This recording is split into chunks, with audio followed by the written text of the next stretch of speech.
Vem. Como se fosse um V. Exatamente. Bem, como é que começou a sua atividade no local? Daí eu comecei a trabalhar em dezembro de 76, logo 2 dias depois de formado. Eu me formei dia 8 de dezembro de 76, dia 10 eu tomei posse como diretora da unidade sanitária escolar. Então, uma outra mesa.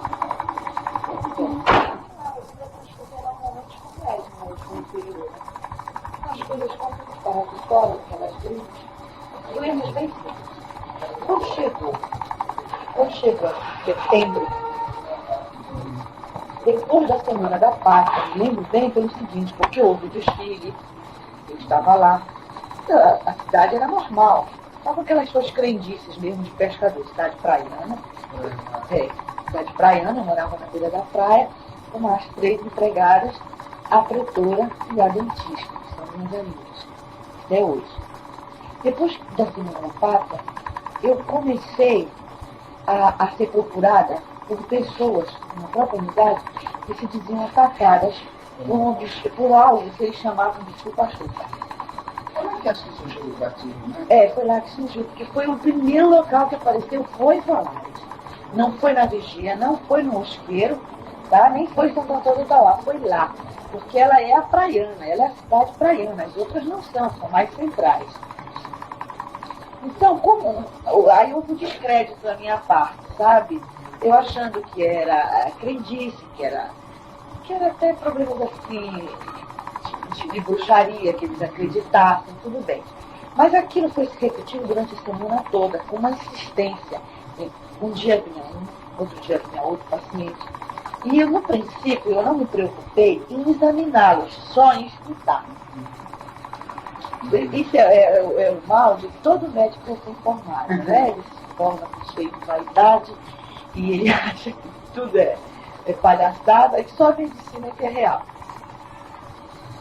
Na segunda semana, aquilo se tornou tão repetitivo que eu passei a examinar as pessoas que se diziam atacadas. E eu via coisas assim que eu nunca vi nem pude explicar, porque não existe nos meus livros. A área que eles diziam que tinham sido atacados apresentava queimadura semelhante às ações do raio de cobalto. Sabe o que é cobalto? Quando o cobalto bate na pele, queima, tá? Fica aquela parte enegrecida. A alopécia, que não sei se você sabe que a alopécia faz todos os pelos de uma vez só, inclusive com raiz e tudo. E aquela parte descasca posteriormente, né? Por exemplo, quando eles eram atacados no tórax, o hemitórax atingido descascava e o outro ficava íntegro. Os pelos ficavam íntegros do lado não atacado e caíam por inteiro do outro lado.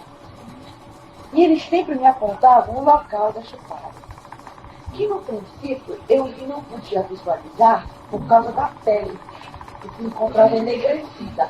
Mas esse enegrecimento era súbito. Se ele era atacado de noite, de manhã ele já estava negro. Mas é uma queimadura. Deixa eu te definir como seria essa queimadura. Ela não forma bolhas. Não forma bolhas. Ela não é semelhante a uma queimadura tipo fogo, tipo água quente. Ela é tipo raio. É idêntica ao raio de cobalto. Não há dores. Não há dores. Há vermelhidão, que depois enegrece, fica enegrecida, cai os pelos. Eles não referem dor. Eles só referem a... Não. É igualzinho queimadura de raios de cobalto. Eles só referem a um ardor discreto.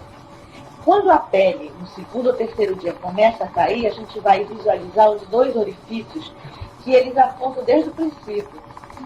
São 2 pontos semelhantes a furadas de agulha, paralelos, tá? E bem próximos.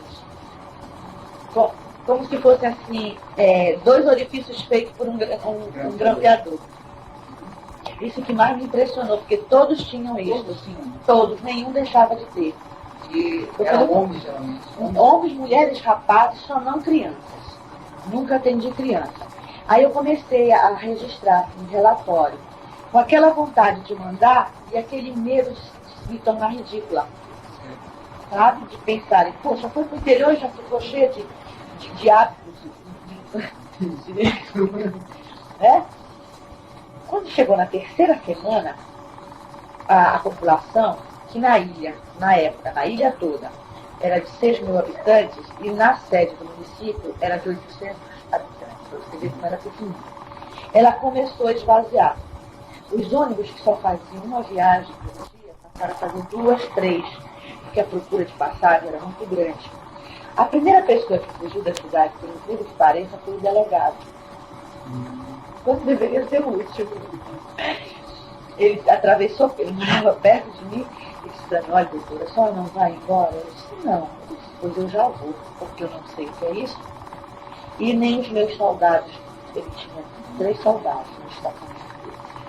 Eles não querem ficar, estão com medo, então vamos todos embora. Aí eu me lembro que eu falei para ele: mas não tem mais ônibus, acabou. Ele disse: não tem importância, eu vou de barco. Quando na cidade não tem trafiche. Então ele foi de canoa para a vigia, da vigia ele pegou um ônibus e veio para Belém. Com isso, Daniel, a cidade foi esvaziando a cada dia. De 800 pessoas, ficou reduzida a pouco mais de 300. Tudo fechou. Fechou a prefeitura, porque o prefeito não podia contar com seus funcionários. Fechou o grupo, fechou a escolinha, que tinha das crianças, e só ficou funcionando, eu me lembro bem, a unidade, porque tinha que atender os casos. E mais nada, porque nem o fio rural continuou aberto. Mas o principal motivo que fez eles fecharem foi porque eles não dormiam de noite. Eles passavam a noite acordados vigiando a população. De dia, eles não queriam trabalhar. E eu tinha que trabalhar porque eu tinha que atender os pacientes. Tanto prova que a dentista não trabalhava. Porque ela não tinha necessidade de trabalhar. Mas eu tinha para atender os casos. Porque, inclusive, nessa época dá muita crise de histeria, né, na própria população. Muitos que nem são atacados começam a passar mal com medo de serem atacados. Eu pedi à Secretaria de Saúde permissão para me ausentar da cidade, para vir para minha casa. E foi negado, porque eles não acreditaram e acharam que eu tinha que continuar. E eu continuei. O prefeito, todos os sábados, ele vinha a Belém. Ele comprava pistolas, ele fogos de glicério artifício, e mandava juntar latas e distribuía café para a população. Então, quando chegava 6 da tarde, todo mundo começava a vedar os orifícios das casas com jornais, inclusive buracos de telha, janela, tudo era vedado, buraco de fechadura. Até a minha casa, a empregada tinha um trabalho de botar nas vidraças, porque a minha casa era a única de alvenaria da cidade toda, mas tudo era madeira e barro. Ela botava jornal nas vidraças, ela entupia todos os buracos de telha com jornal, isso ela começava desde cedo fazendo. E até os buracos da fechadura, porque eu queria meter a chave e não podia estar entupida de papel. Tudo para não entrar o raio, porque o raio, segundo eles, entrava através de orifícios. Ela não conseguia entrar num local totalmente vedado. O que é difícil, porque no interior as casas são muito abertas. Então, começava isso. 6 horas da tarde, nós íamos para as portas da porta, né? Era distribuído café, as pistolas, que eu tenho pavor, que eu nunca arrisquei, e as latas para que eles batessem, na tentativa de não deixar eles baixarem mais do que eles já baixavam. Chegaram a baixar muito? Baixar muito. Inclusive, eles tentaram, né, com aquela náutica né? Eles tentaram aterrissar no campo de futebol, o único campo de futebol que tinha na cidade. E o pessoal da aeronáutica correu da praia para o campo de futebol, que ficava na estrada, para tentar entrar em contato com eles. Mas aí a população chegou na frente e afastou com pistolas e baques. Então isso para eles foi um horror, porque eles passaram uma semana conscientizando a população de que eles não existiam, tá? Mas que quando eles aparecessem, olha só a incoerência, né? Que não era para se fazer absolutamente nada para espantá-los. Mas é difícil você conhecer o caboclo da Amazônia com uma coisa dessa. Então, nessa época, houve muita afluência de políticos, né, deputados estaduais, pela área, para lá, né? Diziam lá, Inclusive eles faziam gozação, diziam que eles eram pilotados por mulheres verdes e de cabelos loiros. Isso na base da gozação deles. Então voltando, vamos comentar. Nós não, que eu não batia lata. Nós ficávamos batendo lata, soltando pistolas até o dia amanhecer. Aquela barulheira. Então, como eu tinha que trabalhar, eu acho que eu era a única que dormia na cidade.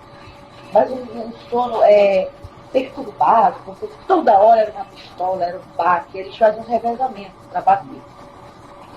E o número de carros cada vez aumentando. Porque no princípio, Daniel, as pessoas não foram atacadas na sede, e sim nas vilas. 7 vilas. Além da sede, tem 7 vilas. O primeiro paciente que eu atendi, ele era de uma vila chamada Fazenda. E foi um rapaz. Um rapaz de 18 anos. Ele foi namorar, depois voltou para casa e dormiu com roupa e tudo, com a janela aberta. Ele me contando, a janela aberta.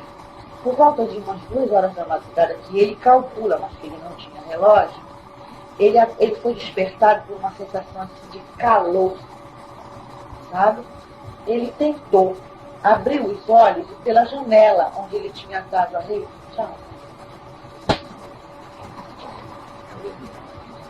pela janela onde ele estava com a rede armada, ele viu que entrava um foco luminoso de coloração azulada, nunca amarela, semelhante à luz elétrica, azulada, que incidia em cima do peito dele, tá? E que paralisava. E eu perguntei, mas por que você não gritou, me socorro? Mas eu não pude, doutor, porque eu não podia mover nem um dedo meu, eu estava completamente paralisado. E eu ainda perguntei de medo. Ele disse, não era medo. É porque eu não podia mesmo. Quando o Arthur se tornou insuportável, que eu pensei que estava morrendo, aquele feixe de luz saiu de mim e recolheu como se tivesse sido puxado por alguém. E eu fiquei liberto, abri a boca e pedi socorro. Aí levaram ele de manhã cedinho para a unidade. Ele foi o primeiro paciente que eu atendi. Ele apresentava a queimadura no tórax inteirinho. Esse não era só no tórax, era todo o tórax, ele estava queimado. Eu ainda achei, como ele foi o primeiro, que ele devia estar bêbado. E que aquela queimadura ele devia ter conseguido com briga. Mas como era uma queimadura diferente de tudo aquilo que eu tinha visto, eu fiquei encucada. A segunda paciente minha foi uma moça. Foi numa localidade chamada Genipaúba. Um G. A janela da casa dela, Daniel, não tinha, era um pedaço de pano. Era um pano que eles colocavam. E ela foi queimada. Só que como ela estava dormindo de lado, ela foi queimada aqui pelo pescoço. Inclusive os orifícios eram semelhantes ao pescoço, fazendo com que os funcionários da minha unidade dissessem que era um vampiro, que era próximo aqui ao pescoço, ela estava de lado, você morre. A terceira paciente minha, ela morreu. Aí eu não trouxe o Renato Chaves, os primeiros servidores do Estado, mas quando chegou nos servidores do Estado, eu deixei que o prefeito tomasse as providências, porque eu vinha no carro dele, meu carro estava sem gasolina. E ele levou para o Renato Chaves. O Renato Chaves, eles não souberam dar causa do diagnóstico, mesmo a gente explicando o que ela estava sentindo, o que tinha acontecido antes, 12 horas antes, eles não acreditaram, fizeram aquele ar de descrédito, né? E deram como causa a morte a única coisa que realmente mata no mundo, que é a parada cardíaca. Eu me lembro que ela, de manhã cedo, essa morava na sede, que estava atrás da unidade. Era uma senhora, essa é a terceira, é uma senhora. Foi o seguinte, de manhã cedo eu cheguei na unidade, era por volta de 7h30, e disseram que uma senhora tinha sido atacada pelo pastor e estava me esperando. Aí eu me preparei para escutar outra história. Ela entrou, ela tremia muito, mas muito mesmo, mas uma senhora de idade, muito viva, que eu já conhecia, de vista, eu sabia que era uma mulher íntegra. Ela disse para mim, doutora, eu fui atacada. Eu disse, pelo supachão, ela disse, fui. Abriu a blusa e mostrou em cima do seio esquerdo. Essa ainda não tinha ficado enegrecida, porque ela foi imediatamente. Tinha 2 orifícios, semelhantes a 2 agulhadas. O peito dela estava vermelho e permeado, ainda não estava enegrecido, mas muito permeado. E ela dizia que naquele local ela estava sentindo falta de ar. Mas se tu comparasse do outro lado, pro lado que tinha sido atingido, era assim, uma diferença absurda. Qualquer pessoa sabia que aquilo tinha sido acontecido alguma coisa. E muita coisa. Ainda tentei conversar com ela. Eu ainda tentei dizer para ela que era impressão, que alguma coisa tinha acontecido. Ela disse, não aconteceu. Eu dei minha cama de minha cabeça.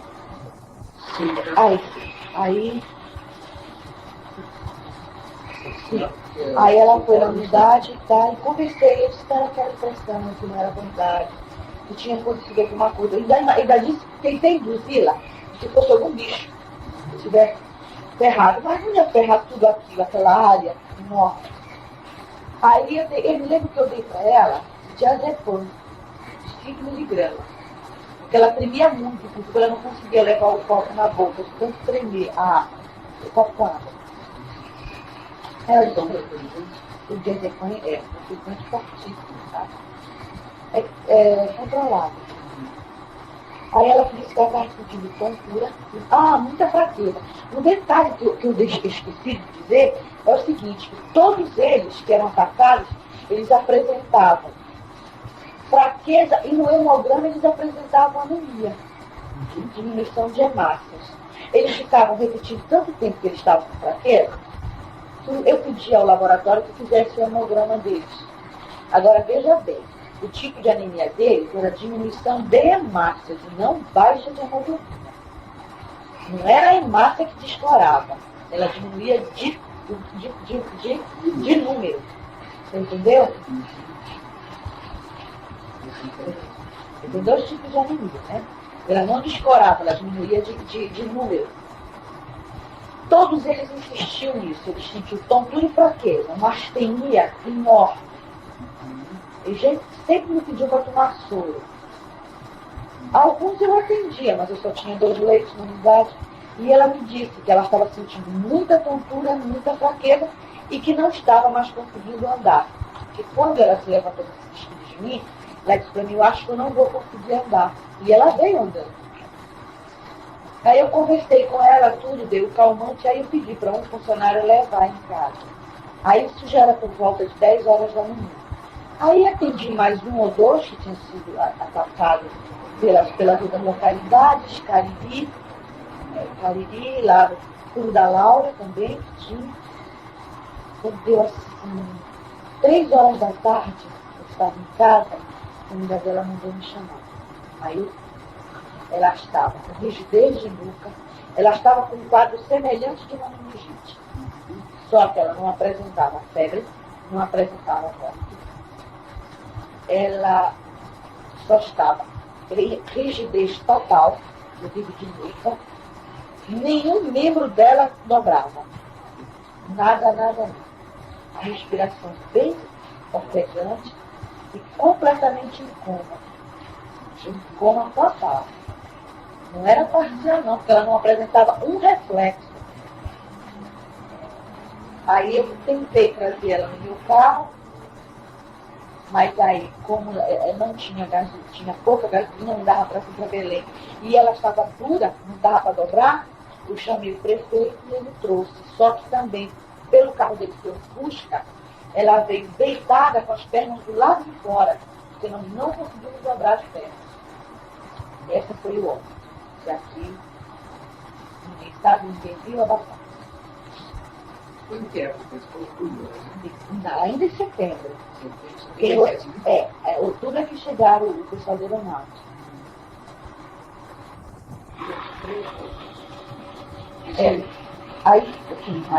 Aí eu fiquei esperando o resultado dessa senhora. Como eu não podia sair de lá, né? Aí o prefeito veio buscar pediu laudo. Aí no laudo constava parada cardíaca. que nada adiantou das informações que nós temos. Esse lado onde a gente pode encontrar ela tem família, né? Deve ter uma questão de óbito, né? Ela não lembra o nome dela? Eu não lembro. Porque era tanto, eu era a única médica nessa cidade. Depois eu era tão nova, eu com 23 anos, já fui informada. Ainda não tinha assim, uma dinâmica de trabalho que eu tenho agora. Eu era muito dispersiva, apesar de ser detalhista, o termo de trabalho era muito dispersiva. Você tá com calor? Não. Sim. Aí eu esperei, né? Aí veio a resposta. Com isso, eu me amedrontei mais ainda do que eu poderia acontecer comigo se eu noticiasse isso. Porque se o próprio Instituto Médico Legal nega a causa morte, não procura pesquisar nem levar para laboratório, se eu pego e mando um relatório, como eu estava aprontando, que tinha mais de 30 páginas, para a minha Secretaria de Saúde, aí é que eu vou ficar mais desmoralizada, né? Porque eu não vou ter onde me basear. Onde que eu vou me pegar? Com o que eu vejo? Com o que eu escrevo? O que as pessoas me dizem? Aí eu fiquei com mais medo ainda do que eu estava escrevendo. 3 dias depois, passando 3 ruas da casa que eu morava, assim, em termos assim, paralelos, né? Morava uma senhora que eu tinha laços de amizade por ela, porque na primeira semana que eu trabalhava lá, o filho dela seccionou um ramo da artéria femoral com uma tesoura. E eu me lembro bem que ela, desesperada, carregou o filho no colo, juntou o sangue todo numa bacia, na tentativa que eu colocasse de novo, e eu consegui suturar e fazer a hemostasia da artéria femoral precariamente, né? Então, com isso, ela ficou com laços de amizade comigo.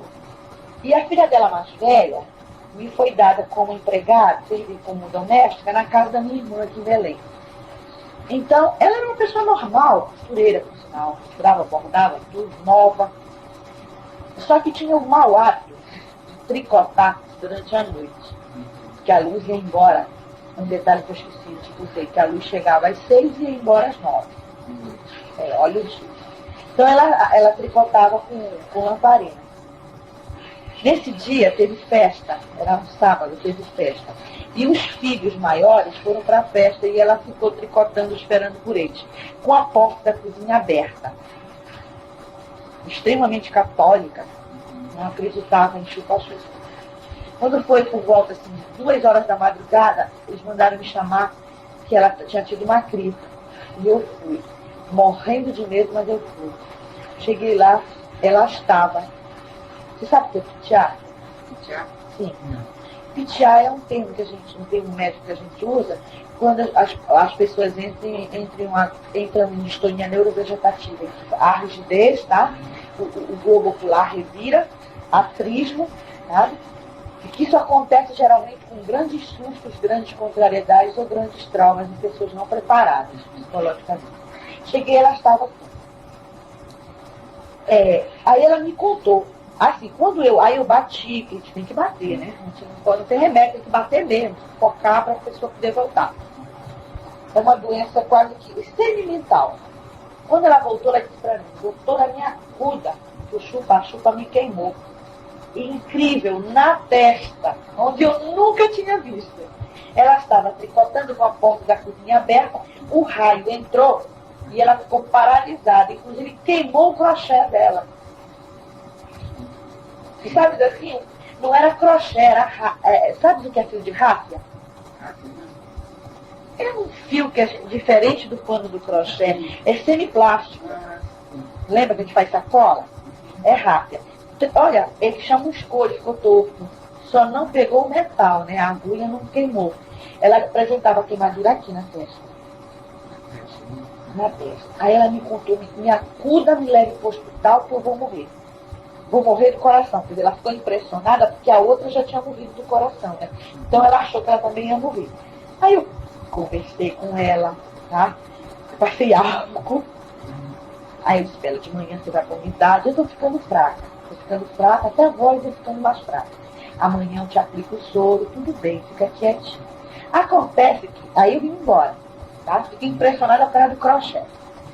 Aí eu vim embora, mas sabe que a vizinhança faz aquele escândalo, né? Nessa época, faziam 2 dias que a equipe da aeronáutica tinha chegado. Eles chegaram 1º de outubro.